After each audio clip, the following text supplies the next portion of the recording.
Mes chers concitoyens, mes chers amis, comme j'ai pris l'habitude de vous appeler, Martinez Zogo a été assassiné par les forces obscures qui écument l'espace public camerounais pour s'aimer terreur et désolation. Ce crime, un de plus, un de trop, vient réveiller en chacun d'entre nous des souvenirs que l'on croyait à jamais effacés de notre mémoire individuelle et collective.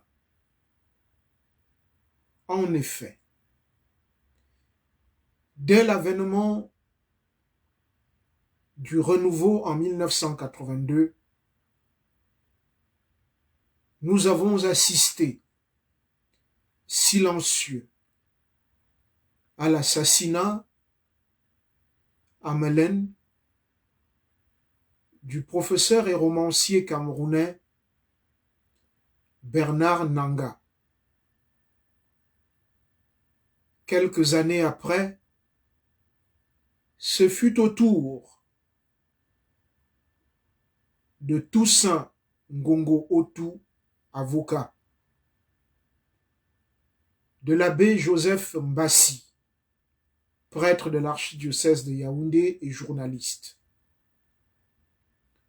puis le père Angelbert Mveng, jésuite et historien camerounais, puis Jean-Marie Benoît Bala, prêtre de l'archidiocèse de Yaoundé et évêque du diocèse de Bafia. Aujourd'hui, Martinez Zogo a été enlevé à l'affection de son épouse, de ses enfants, de sa mère et de ses grands-parents encore en vie. Martinez Zogo est la victime de trop. Martinez Zogo, je le martèle, est la victime de trop. Depuis 3 jours, je vous invite à dépasser les clivages construits savamment par les clans qui écument l'espace public camerounais pour nous opposer les uns aux autres, pour assécher en nous toute sociabilité et tout esprit de compassion, c'est-à-dire ce sentiment qui nous porte à aller vers l'autre, à éprouver vis-à-vis de l'autre qui n'est pas nous, mais qui nous aide à être nous, qui nous aide, qui nous pousse à éprouver pour lui des sentiments de fraternité et d'empathie quand il est pris dans une situation inhumaine.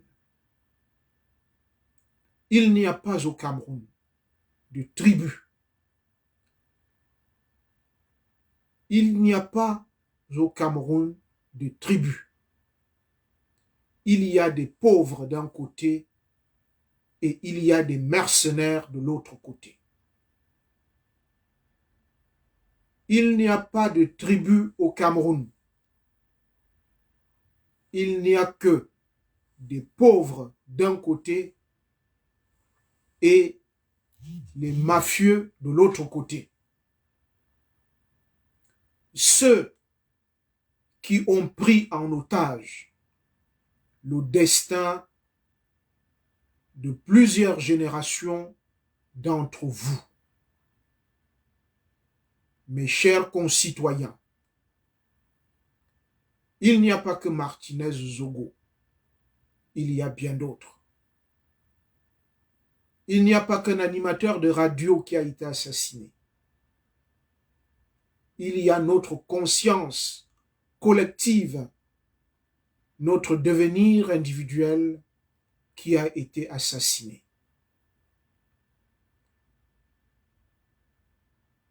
Quand, avant-hier, j'ai reçu les premières images de la dépouille de M. Martinez Zogo, mon premier sentiment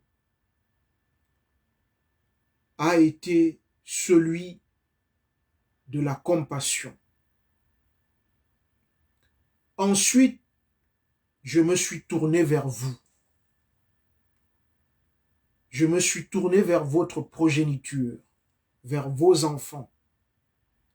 Et je me suis dit, il y a des hommes et des femmes qui vivent dans ce territoire et qui ont besoin d'un peu de paix.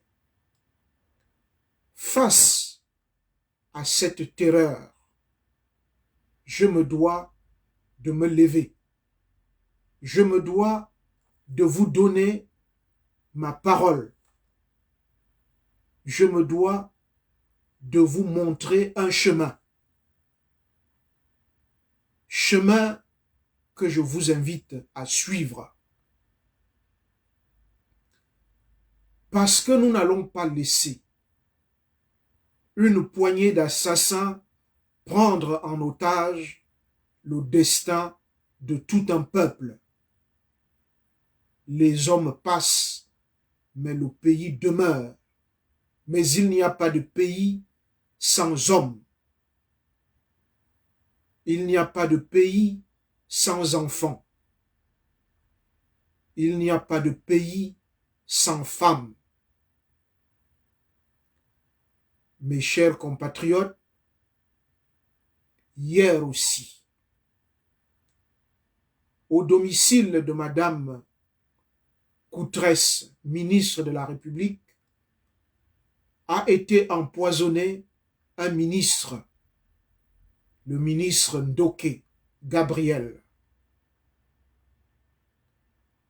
Il a été mis à mort par les clans qui s'affrontent au Cameroun, non pas pour le contrôle du pouvoir politique, comme nous pouvons le croire et comme on veut nous le faire croire, mais pour le contrôle du destin de tout un peuple et de toute une nation. Je reprends. Hier, avant-hier aussi, aux environs de 20 heures, un ministre invité par sa collègue Madame Coutresse a été empoisonné, assassiné par les forces obscures qui veulent nous faire croire qu'elles se battent pour le contrôle de l'espace politique dans notre pays. C'est un mensonge. Ces forces se battent pour le contrôle de votre destin.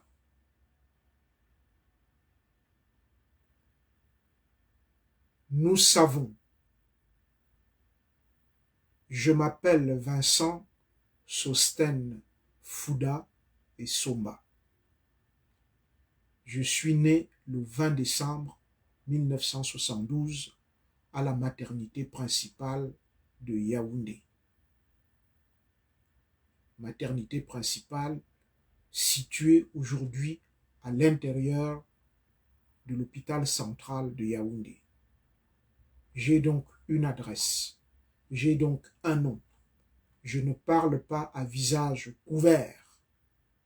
Je vous dis que les forces obscures qui s'affrontent aujourd'hui dans l'espace public camerounais ne s'affrontent pas pour le contrôle du pouvoir politique, mais pour le contrôle de votre destin. Face à cette guerre que se livrent deux clans, car le clan qui a assassiné Martinez Zogo n'est pas le clan qui a assassiné le ministre Ndoké. Ce sont deux clans qui se battent. Le clan Amougou Belinga et le clan Ngongo, secrétaire général de la présidence de la République, sont deux clans diamétralement opposés. Face donc à cette situation, je vous invite, mes chers compatriotes, d'abord à prendre conscience de ce qui se passe en ce moment. C'est-à-dire que de votre indifférence face à ce qui arrive à votre voisin naît l'anéantissement, je dis bien naître de votre indifférence naît l'appropriation et la confiscation de votre destin et de celui de votre progéniture. Je n'ai jamais vu un homme ou une femme mettre à mort son enfant. D'ailleurs, dans la société, nous avons différentes images de ces mamans qui, alors que le mur ou un arbre tombe sur elles, elles font tout pour protéger leur enfant. Si vous ne pouvez pas vous mobiliser pour vos enfants, mobilisez-vous pour vos petits-enfants. Et si vous ne pouvez pas vous mobiliser pour vous-même, mobilisez-vous pour les autres. Chers concitoyens et chers amis,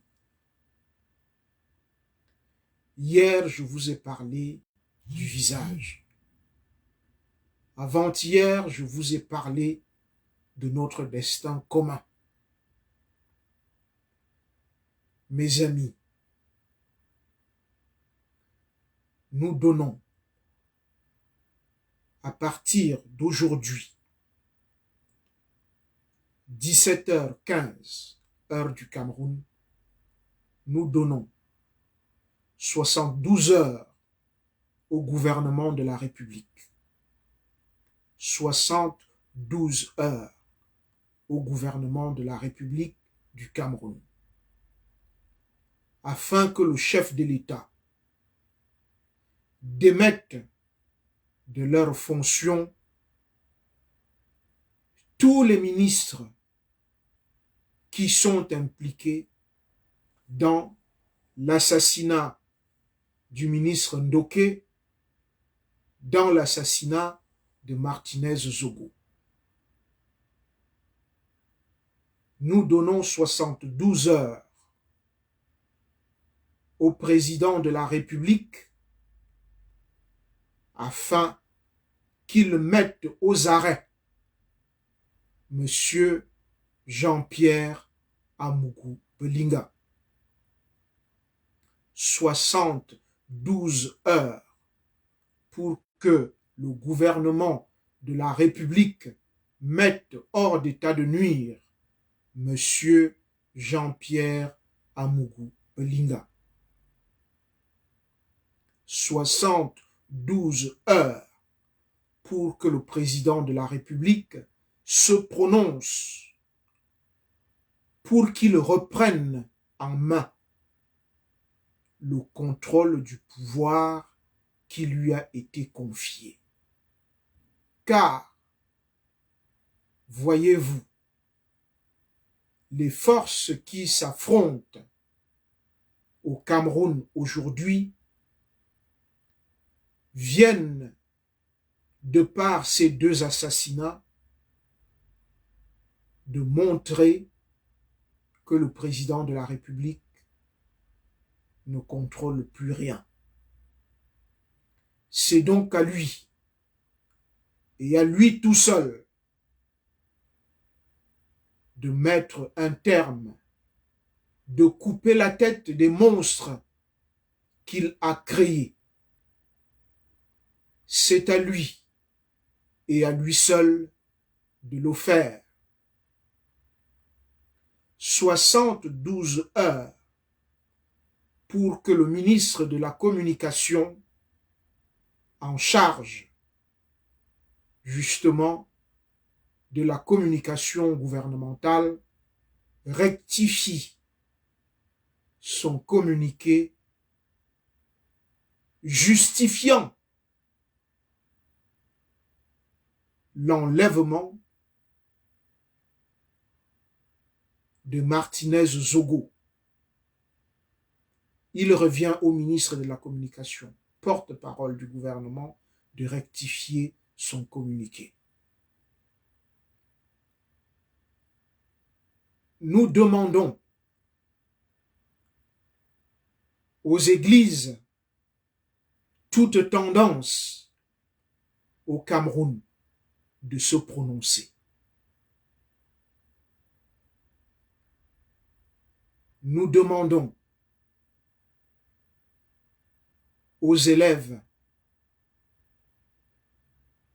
de cesser les cours. Nous demandons aux étudiants dans toutes les grandes écoles du Cameroun, dès mardi, de cesser toute activité. Nous demandons aux populations de l'arrière-pays de cesser d'approvisionner les villes en nourriture de toutes sortes. Nous demandons aux femmes, épouses et mères, d'observer ce même mot d'ordre. Que chacun reste chez soi. Nous appelons les médecins du Cameroun à cesser tout travail. Nous appelons l'armée camerounaise, fidèle aux institutions de la République, à jouer pleinement son rôle. Mes chers compatriotes, je voudrais vous dire que lors de ses vœux à la nation camerounaise, le chef de l'État a parlé de 3 nouveaux projets structurants. Ces 3 projets, je ne les ai pas tous en tête, mais il parlait notamment de l'exploitation des mines et du fer de Mbalam qui sont situés à l'est du pays. Ces 3 projets structurants étaient pilotés par M. Gabriel Ndoké. C'est donc les institutions de la République qui ont été attaquées. C'est votre destin, notre destin à tous, qui vient d'être pris en otage, non pas par des serviteurs de l'État ou de la nation, mais par des bandits dont le col de la chemise n'est pas blanc. mes chers concitoyens, fidèles à l'engagement que j'ai pris devant vous le 6 octobre 2009 en annonçant ma candidature à l'élection présidentielle de 2011, je voudrais vous redire ici toute la détermination qui est la mienne à être avec vous dès demain dans tous les mouvements qui seront organisés si d'ici 72 heures, le président de la République n'a pas posé un acte fort, un acte suprême, un acte de bravoure qui réconforte le peuple camerounais. Peuple asphyxié, peuple torturé, peuple meurtri, peuple spolié de son destin, c'est à vous de vous le prendre, de reprendre tout en main. J'appelle les populations d'Obala, de Monatélé, de Sa, de Vodula, à se mobiliser face à ce crime qui touche un de leurs. J'appelle les populations de l'Est Cameroun, de la KDI, de la Mumba Ngoko, d'Abomban, de Batouri, à se mobiliser face à ce crime qui touche un de leurs. Ndoké était mon aîné seulement d'1 an. Il est né en 71 et moi en 72. Il avait donc 51 ans. Chers compatriotes, chers amis, ne vous laissez plus intimider. Ne vous laissez plus dresser les uns contre les autres. Le moment est venu plus que jamais. Plus que jamais, le moment est venu de vous lever comme un seul homme, comme une seule femme, comme un seul enfant, celui qui pleure son père, celui qui pleure son voisin, celui qui pleure son fils, celui qui pleure un époux.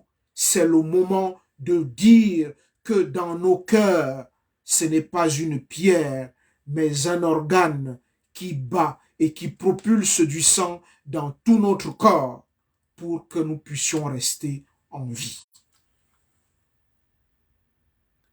Mes chers amis, personne d'autre ne mènera ce combat à notre place.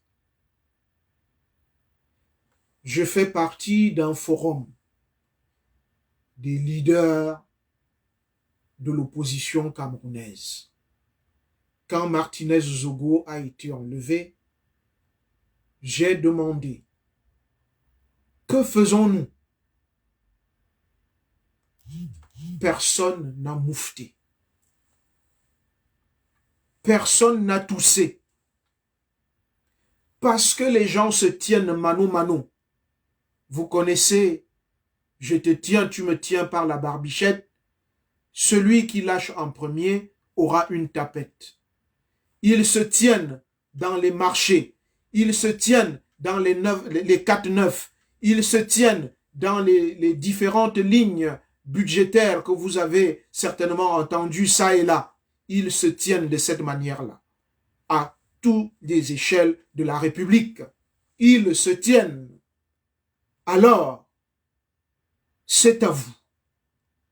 À vous. Vous, fils du Cameroun, fils de Dika Akwa, fils de Martin-Paul Samba, fils de Charles Atangana, fils de tous les chefs qui se sont battus pour que le Cameroun accède à l'indépendance, fils du Noun, fils de la Lekié, fils du Grand Nord, fils des régions anglophones de notre pays, c'est à vous de vous lever comme un seul homme, comme une seule femme, comme un seul enfant. Car si vous ne vous levez pas maintenant, sachez que personne d'entre vous n'aura plus jamais de repos. Vous serez, comme dit Aimé Césaire dans Cahiers d'un retour au pays natal, vous serez l'Indien de Calcutta que l'on mène à l'abattoir sans un gémissement. Vous serez le nègre du Congo, vous serez celui de Haïti, vous serez partout la même, c'est-à-dire le seul et unique bétail qu'on sacrifie pour rire, pour continuer à vous humilier, car c'est de cela qu'il s'agit aujourd'hui. Vous vous souvenez, quand je me battais aux côtés de Vanessa Tchatchou, qui avait vu son bébé enlevé dans un hôpital. Je me souviens de cette lettre que j'avais adressée au président de la conférence des évêques du Cameroun d'alors, qui était Monseigneur Joseph Atanga. Je lui ai dit, un pays qui ne s'émeut pas quand la maternité est piétinée, est spoliée, quand on arrache à une femme son bébé, quand cette douleur des entrailles d'une femme ne vous touche plus, alors vous êtes complètement anesthésié. Je ne me trompais pas. Car quelques années après, qu'est-ce qui s'est passé? Jean-Marie Benoît Bala a été torturé, assassiné et jeté dans les eaux, dans le département de la Léquier, sans que personne ne moufte. Même ses propres confrères, ceux-là qui reçoivent des prados de 150 millions de francs quand ils sont ordonnés évêques. Car c'est de cela qu'il s'agit aussi. Parce que les évêques camerounais sont complices de ce qui se passe. Vos évêques, ils sont complices de ce qui se passe. Je les connais tous par leur nom. Tous, je les connais. Il y en a qui ont été mes camarades, il y en a qui ont été mes enseignants. Tous, je les connais. Eux qui ont vendu leur conscience à ceux qui leur offrent des grosses voitures le jour de leur ordination épiscopale.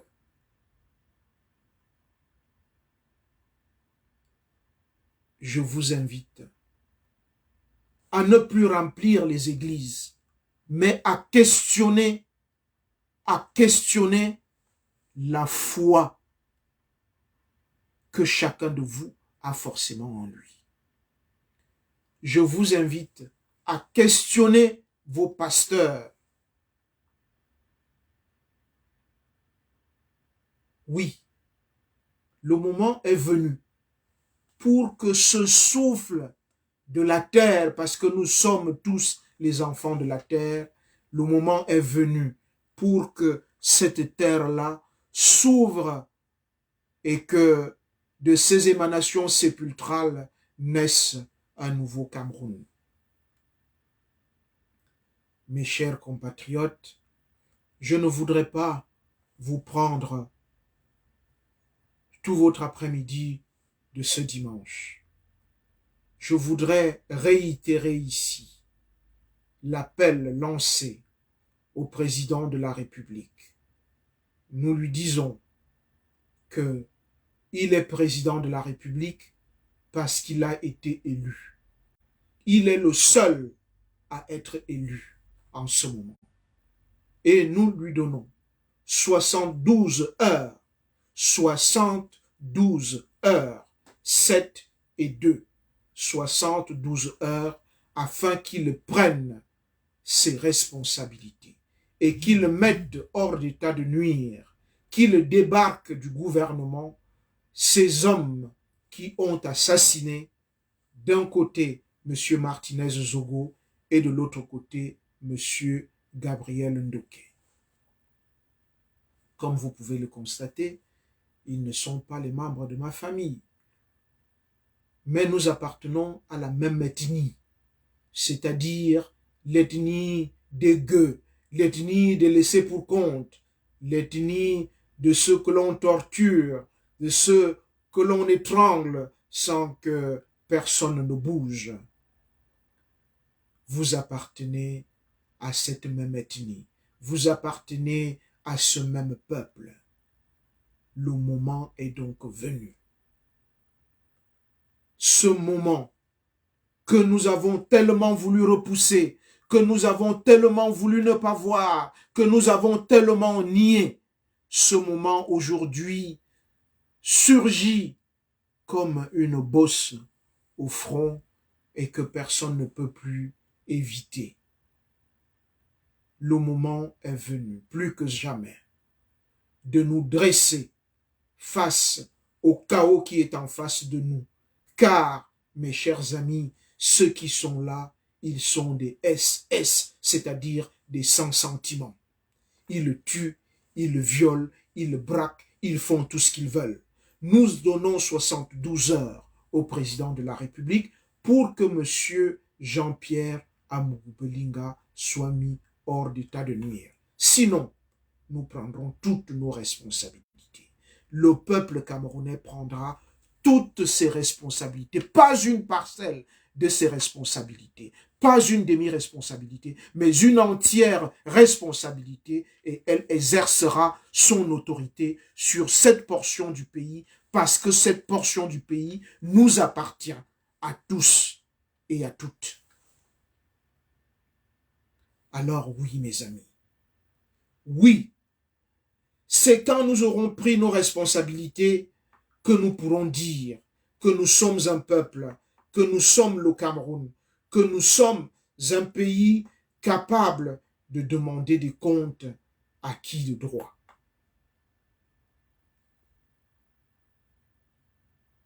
Oui, ne nous laissons pas intimider. Ne nous laissons pas chasser de nos maisons par une horde de bandits.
Demain, je vous donne rendez-vous à l'aéroport.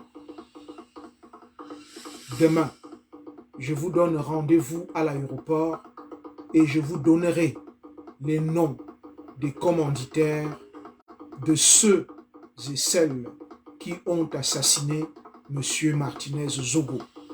Moi, Vincent Sosthène Fouda, je vous donne rendez-vous demain à l'aéroport.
Je vous remercie toutes et tous pour votre aimable attention.